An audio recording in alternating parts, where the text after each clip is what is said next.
நேயர்கள் அனைவருக்கும் வணக்கம். வெண்முரசு சொல்வளர்காடு அத்தியாயம் 22. புலற்காலைக்கு முன்னரே காலனுடன் நகுலன் வந்து தருமனை எழுப்பினான். மர உரை தோழியில் துயின்று கொண்டிருந்த தருமன் எழுந்து இருளுக்குள் கையில் சிறு நெய்யங்கள் சுடருடன் நின்றிருந்த இருவரையும் நோக்கியதுமே நெஞ்சு பெரும் முரசென அறையப்பட்டார். என்னாயிற்று என்றார். விதுரர் இருக்கும் இடம் தெரிந்துவிட்டது என்ற நகுலன் சொன்னதும் உள்ள மலை பின்வாங்கி குளிர்ந்து உறைந்தது. ஒரு கணத்திற்குள் தன்னுள் உறைந்து கிடந்த அத்தனை அச்சங்களையும் வேறொரு கொண்டு பார்த்து விட்டார். எங்கிருக்கிறார் என்றார் சீரான குரலில். எழுந்து உடையை சீரமைத்தபடி, உண்ணா நோன்பிருக்கிறாரா என்று நகுலனை நோக்காமல் கேட்டார். தன் உள்ளத்தை இருளிலும் அவன் அறிந்துவிடக்கூடும். முதல் இருவரும் தங்களுக்கென உலகு கொண்டவர்கள். மாத்திரேயர்கள் அவர் நிழல்கள். அவர் விழிகளைப் போல அவர்கள் அறிந்த பெரிதொன்றில்லை. தைத்திரிய காட்டில் இருக்கிறார். உண்ணா நோன்பு கொள்ளவில்லை. ஆனால் எவரிடமும் சொல்லாடாமல் தனிமையில் இருக்கிறார் என்றான் நகுலன். ஒரு கணத்தில் உள்ளம் தன் தெரிவுகளை வரிசைப்படுத்தியதை தருமன் நினைத்து கொண்டார். முதன்மையென எழுந்த அச்சம் மைந்தனை பற்றியதுதான். அப்படியென்றால் இப்புவியில் அவனே தனக்கு முதன்மையானவனா? வெறும் தந்தையன்றி பிரிதில்லையா தான்?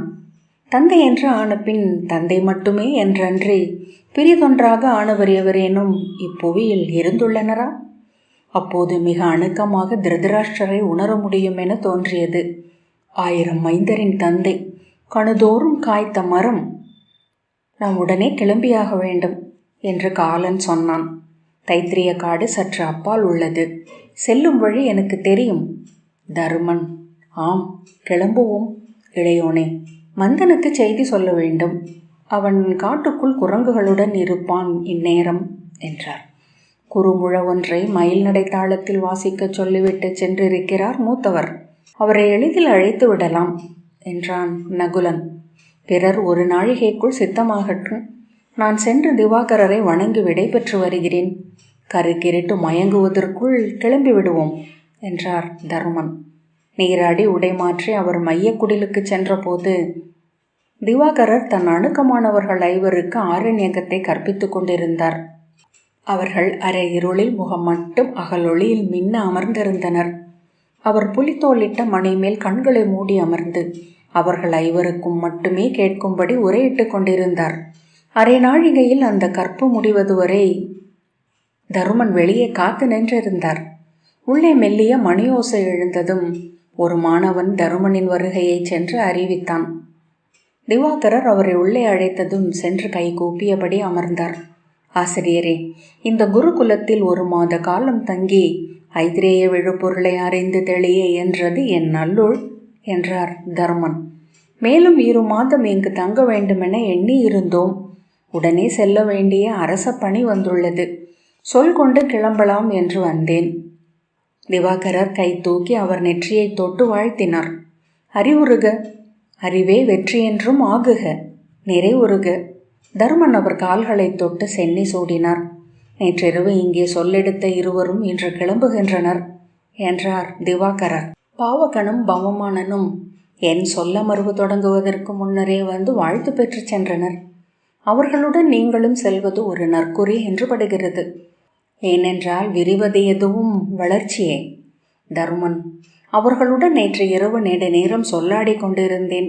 அவர்களின் ஐயங்கள் இங்கே கற்றவற்றால் தீட்டப்பட்டு கூர்கொண்டிருக்கின்றன. அவை இலக்கை அடையட்டும் என வாழ்த்தினேன் என்றார். ஆம், நான் சொன்னதும் அதுவே என்றார் திவாகரர். என் ஆசிரியர் மகாபிங்களர் இங்கு அமர்ந்திருந்த காலத்தில் ஒரு மாணவர் விடை பெற்று செல்வதென்பது ஆண்டுகளுக்கு ஒரு முறை நிகழ்வதாக இருந்தது.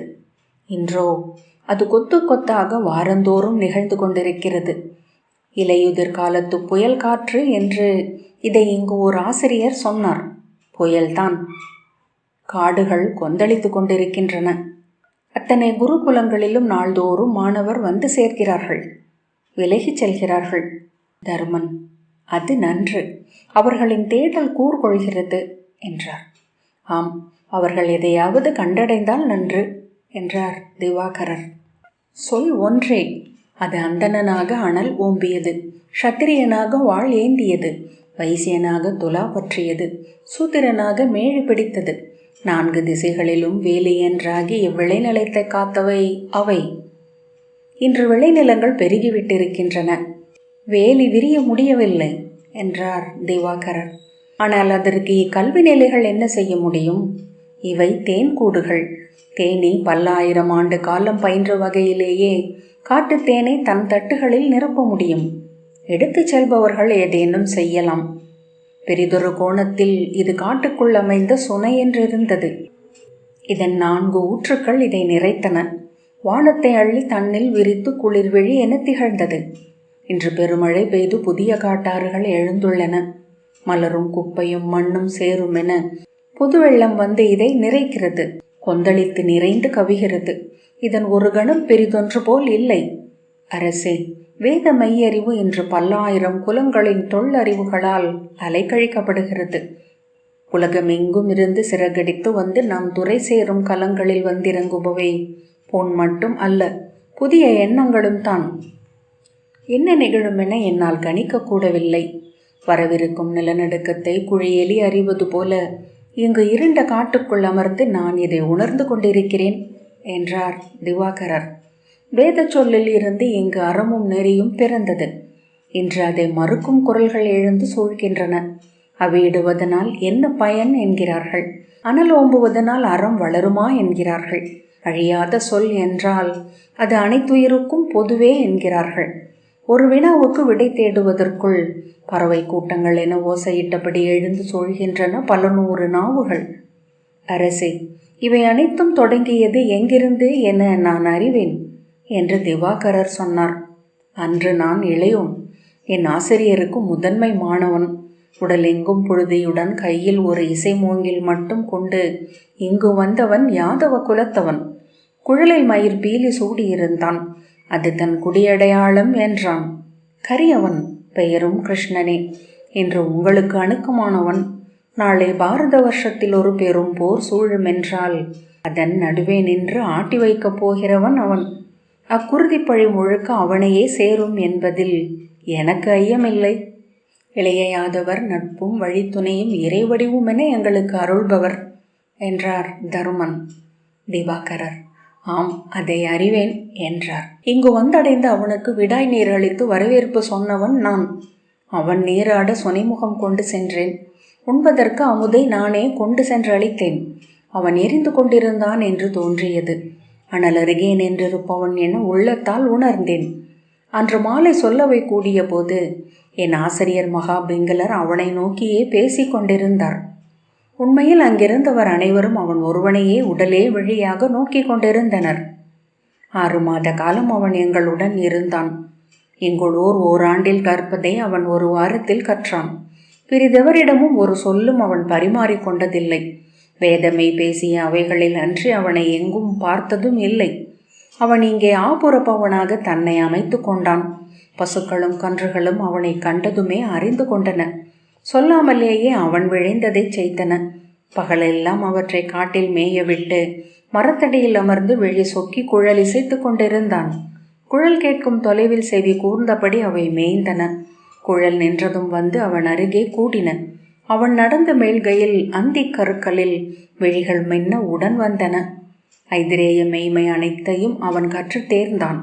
12வது ஆரண்யகம் நிறைவுற்ற ஆசிரியர் ஆற்றிய உரைக்கு பின் அவன் எழுந்து உரத்த குரலில் கேட்டான். ஆசிரியரே, அரசனுக்கு மண்ணில் இறைவனுக்குரிய இடத்தை அளிப்பது எது? அவன் அதை கேட்பான் என்று நான் முன்னரே உணர்ந்திருந்தேன். மதுராவில் கம்சனின் குழவி கொலையையும் தாய்மாமன் நெஞ்சு பிளந்து குருதி அணிந்த மருகனின் மரத்தையும் அறியாதவர் எவரும் அங்கிருக்கவில்லை. இளையோனே, ஒலிகளில் முதன்மையானது என்பது போல உலகியலில் அமைந்த மானுடரில் அரசன். விண்ணுக்கு இந்திரன் எவ்வண்ணமோ அவ்வண்ணமே அரசுக்கு அவன். அதை வகுத்தளிப்பது வேதம். வேத காவலனை வேதமே காக்கும் என்றார். அவ்வண்ணம் என்றால் என் நகரில் சொல் திருந்தும் முன்னரே வாழ் பொழுந்து வீசப்பட்ட குழவியருக்கு வேதம் பொறுப்பேற்கிறதா? அங்கே விழுந்த அன்னையரின் வெளிநீருக்கு வேதமே அடிப்படையா என்றான். அவன் உடல் அவை நடுவே நின்று பதறுவதை கண்டேன். ஆசிரியர் வாயெடுப்பதற்குள் அவன் கை நீட்டி கூவினான். ஆம், அதுவே உண்மை. மண் புறக்கும் நெறிகளை அமைத்தது வேதம். மானுடரில் இந்திரர்களை உருவாக்கியது. இன்று பாரதம் எங்கும் குருதி பழி சுமந்து நின்றிருக்கிறது. மைந்தரை கொன்றவனின் அவை நின்று வேதம் ஓத அந்தனருக்கு தயக்கம் இருக்கவில்லை. முனிவரே, அவர்களின் கையில் இருந்த கங்கை நீரே அங்கு தந்தையரின் வாள்களை கட்டுண்டு நிற்கச் செய்தது. அன்னையரின் தீச்சொல் எழுந்து அந்நகர் எரிபடாமல் காத்தது. அனைத்து மரத்துக்கும் வேதமே துணை என்றால் அவ்வேதத்தை மிதித்து மேலேறி சென்று அறத்தை அடைய வேண்டிய காலம் வந்து அணைந்துள்ளது என்று அவன் சொன்னான். அக்குரலை இப்போது கேட்பது போல அறிகிறேன். பல 100 முறை அது எனக்குள் நிகழ்ந்துவிட்டது. சில தருணங்களில் சொற்கள் முற்றிலும் பொருளிலிருந்து விடுபட்டு தூய உணர்வு மட்டுமே என்றாகிவிடுகின்றன. யாதவனே, 5 பருக்களின் கூட்டு இப்புடவி, 5 புலன்களும் உடன் சேர்ந்து அமைகையில் உடல், ஆன்மா குடிகொள்கையில் மனிதன். இவை இங்ஙனம் கூடியமைவதென்பது இங்கெங்கும் நாம் அறிய ஒண்ணா பெருவிளையாட்டின் ஒரு கணம். எண்ணத்தீராத பெருவிந்தையே மனிதன். ஒருவன் தன் உடலை ஒரு கணம் நோக்கினான் என்றால் இவை இணைந்து இப்படி நின்றிருப்பதைக் கண்டு பரம்பொருளே என்று வீறிட்டு கண்ணீர் வடிக்காமல் இருக்க மாட்டான் என்றார் மகா பிங்களர். ஆனால் ஒரு பிடி நெருப்பு போதும் மனிதனை கூட்டவிழ்க்க. ஆன்மா விண்புகும். 5 புலன்களும் அவற்றுக்குரிய தேவர்களை சென்றடையும். 5 பருக்களும் நிலை மீளும். எஞ்சுவது ஏதுமில்லை. வேதத்தின் ஒவ்வொரு ஒலியும் 1000 ஆண்டுகளாக காற்றில் உரு திரண்டன என்கின்றன பிராமணங்கள். ஒலிகள் கூடி சொல்லானது மேலும் 1000 வருடங்களில். அச்சொற்களில் பொருள் சென்று கூடியது மேலும் பல 1000 ஆண்டுகளில். இளையோனே, ஒரு சந்தம் உருவாகி வர மானுடம் எத்தனை தவம் செய்திருக்க வேண்டும் என்று அறிவாயா? ஒரு சடங்கு வகுக்கப்பட எத்தனை போர்கள் நிகழ்ந்திருக்கும் என உணர்ந்திருக்கிறாயா? ஒரு நெறியை நாம் அனைவரும் ஏற்க எத்தனை விழிநீர் சிந்தப்பட்டிருக்க வேண்டும் என எண்ணிப்பார். மெல்ல நெகிழ்ந்து வழிவிட்டது மண்ணை போர்த்தி இருந்த ஆசுரம். வேதமுனை ஈரிலை விட்டு எழுந்தது. இது செங்குருதியும் கண்ணீரும் நீரென விடப்பட்டது. அருந்தவும் வேலியாகி காக்கப்பட்டது. இன்று அமைந்துள்ள இவ்வாழ்க்கை வேத கொடை. ஆம், அது பிழைப்பட்டிருக்கும் தருணங்கள் உண்டு. வகுக்கப்பட்டு உறுதியாக நிலைநாட்டப்பட்டிருப்பதனாலேயே அது எளிதில் மீறப்பட முடியாததாகிறது. தெளிவாக விளக்கப்பட்டதென்பதனாலேயே அது எண்ணத்தை கட்டுப்படுத்துவதாகிறது. ஆனால் வேத சொல் கட்ட வேண்டால் மீள்வது ஆசுரம். விடியலில் விலகிய இருள் எங்கும் செல்வதில்லை. ஒவ்வொரு இலைக்கு அடியிலும் ஒவ்வொரு கூழாங்கல்லுடனும் அது காத்திருக்கிறது. அதை மறக்காதே என்றார் மகாபிங்களர். ஆசிரியரே, ஓங்கி உயர்ந்த கோபுரத்தை அடியில் இருந்து இடிப்பவன் தானும் அழிவான் என நானும் அறிவேன். ஆனால் அதை இடிப்பவன் அதை நன்கறிந்த சிற்பி என்றால் அது அவன் கையில் களிப்பாவை. இடிப்பது அதன் கற்களை கொண்டு பிரிதொன்றை கட்டி எழுப்ப. இங்கு எழுக புதிய வேதம். மேலும் மானுடர் அறிவது, மேலும் அழகியது, மேலும் தெய்வங்கள் குடிகொள்வது. அதை நீங்கள் அறிவீர்கள் என்றான். பின்பு அந்த அவையிலிருந்தே இறங்கி வெளியே சென்று இருளுக்குள் மறைந்தான். அவன் ஆசிரியரின் நற்சொல் பெறவில்லை, விடை கொள்ளவும் இல்லை. அவன் சென்ற பின் அனைவரும் ஆறுதலுடன் நிலை மீண்டோம். ஆனால் ஒவ்வொருவரும் அக்கணமே மாறிவிட்டிருந்தோம். பிறகொரு போதும் நான் அவனை நினைக்காமல் ஒரு நாளை கடத்தியதில்லை. அவன் சொற்கள் ஊடு கலக்காமல் வேத சொல் ஆய்ந்ததும் இல்லை. என் ஆசிரியரும் அவ்வாறே ஆனார் என நான் அறிந்தேன். அவர் அதன் பின் சொன்னவை அனைத்தும் அங்கு அவன் விட்டு சென்ற சொற்களுக்கான மறுமொழியாகவே அமைந்தன. எதிர்நிலை கொண்டு அவர் விலகி விலகி சென்றார். ஆனால் அவர் வைகாசி மாதம் வளர் நிலவு 4ஆம் நாள் உடல் நீத்து சொல் முழுமை கொள்கையில் அருகே நான் அமர்ந்திருந்தேன். என் கைகளை தன் மெலிந்து நடுங்கும் கைகளால் பற்றி கொண்டார்.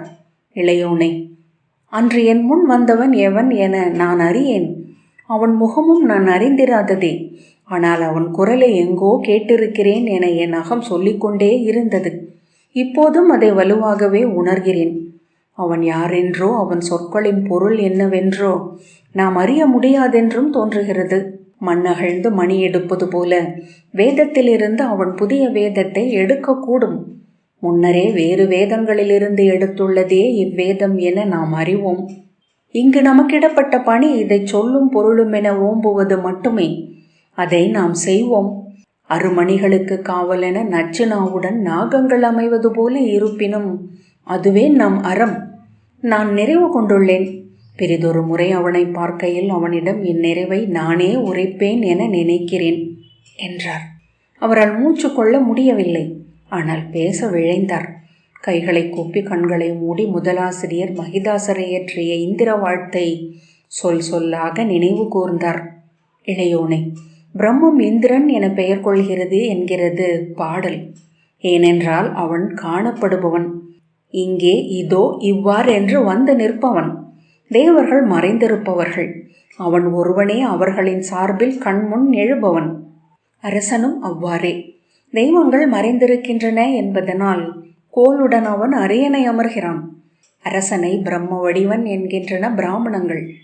அவன் மணிமுடி விஷ்ணு, நெற்றி பொட்டு சிவன், அவன் கைகள் பிரம்மன், அவன் தோள்கள் கொற்றவை, அவன் நெஞ்சு லட்சுமி, அவன் நா கலைமகள், அவன் விழிகள் ஆதித்யர்கள், அவன் காது வாயு, அவன் கழுத்து சோமன், அவன் வயிறு வருணன்.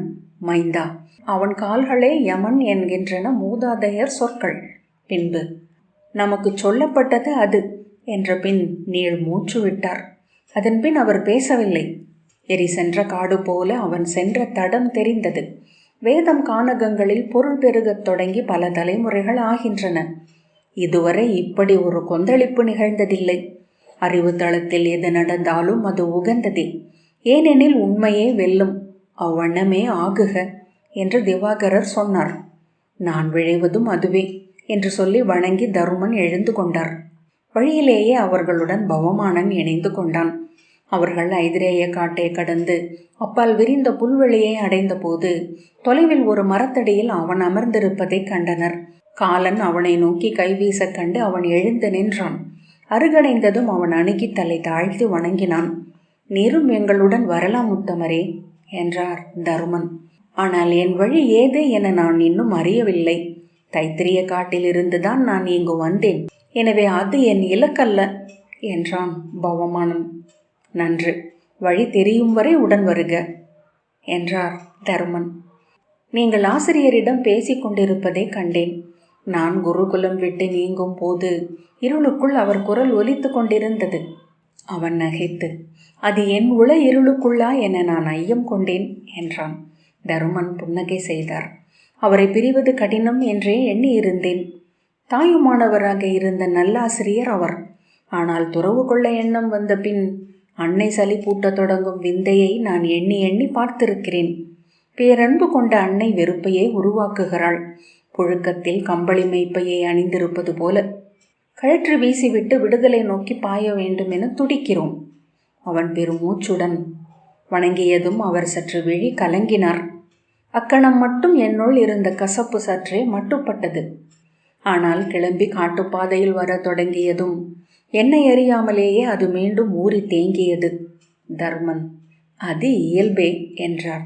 ஆசிரியருக்கும் மாணவருக்குமான உறவென்பது தந்தை மைந்தன் உறவு போலவே தெய்வங்களிட்ட 1000 முடிச்சுக்களும் அதை அழிக்க முயலும் மானிடரிட்ட 10,000 முடிச்சுக்களும் சரிந்தது. அப்பால் விழி சுருக்கி அதை கேட்டுக்கொண்டிருந்த அர்ஜுனனை கண்டதும் அவனுக்குள் ஒரு புன்னகை விரிந்தது. இளையோன் அதை நன்கு அறிவான் என்றார். ஆனால் அர்ஜுனன் எரிச்சல் கொள்ளவில்லை. அவருள் எழுந்த புன்னகையை அவனும் கண்டு கொண்டிருந்தான் என தோன்றியது. பவமானன், துரோணருக்கும் தங்களுக்குமான உறவை பற்றி சூதர் பாடிய கதைகளை கேட்டுக்கொண்டே வளர்ந்தவன் நான், இளைய பாண்டவரே என்றான். ஆம், நானும் அவற்றை கேட்டு வளர்கிறேன் என்று அர்ஜுனன் இதழ் கோடிய புன்னகையுடன் சொன்னான். தாடியை நீவிக்கொண்டே காட்டின் இலை உச்சிகளை நோக்கியபடி செல்வோம் என்றான். அவர்கள் நடந்தபோது சகதேவன், ஆசிரியர் மாணவரிடம் கொள்ளும் அன்பா, மாணவர் ஆசிரியரிடம் கொள்ளும் அன்பா எது பெரிது என்னும் வினா எப்போதுமே எழுவதுண்டு. ஆசிரியர் இறந்த காலத்தில் மேலும் மேலும் பின்னோக்கி சென்று கொண்டே இருப்பவர். அவருக்கு வாழும் நிகழ்காலமும் அறியா எதிர்காலமும் மாணவனே. ஆகவே மேலும் மேலும் உருகி எழுந்து அவனை சூழ்கிறார். அவனை விட்டுவிடாமல் இருக்கும் பொருட்டு அதற்குரிய சொற்களை உருவாக்கி கொள்கிறார். மாணவனுக்கு அவர் எதை அளித்திருந்தாலும் அவன் தேடும் எதிர்காலத்தில் அவர் இல்லை. அவன் அவரை விட்டு விலகி சென்றே ஆக வேண்டும்.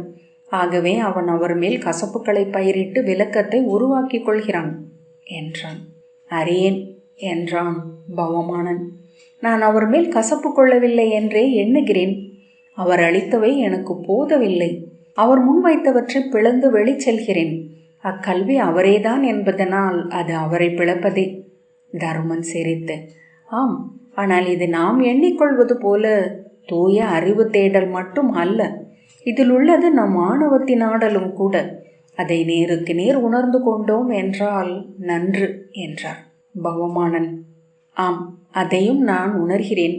என்னுடையது நிலைத்தமர முடியாத இளமையின் துடிப்பு மட்டும் தானா என்றும் எனக்கு நானே கேட்டுக்கொள்கிறேன். பெயர்ந்து செல்ல முடியாத முதுமையில் அடைந்ததில் அமர்ந்து கொள்வேனா?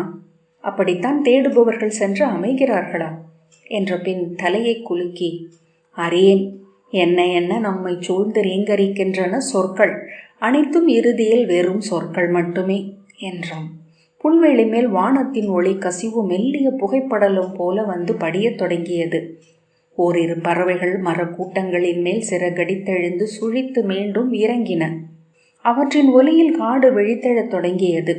காட்டை நோக்கியபடி திரண்ட கைகளை சற்றே விரித்து பீமன் நெடுந்தொலைவு முன்னால் நடக்க அவன் அருகே காலன் நடந்தான். புற்பரப்பில் இரவு பனியின் ஈரம் நிறைந்திருந்தது. குளிர்காற்று முதலில் இனிதாக இருந்து பின் நடுக்குறச் செய்து அப்போது மண்ணிலிருந்து எழுந்த மென் வெம்மை காதுகளில் பட மீண்டும் இனியதாக ஆகத் தொடங்கி இருந்தது.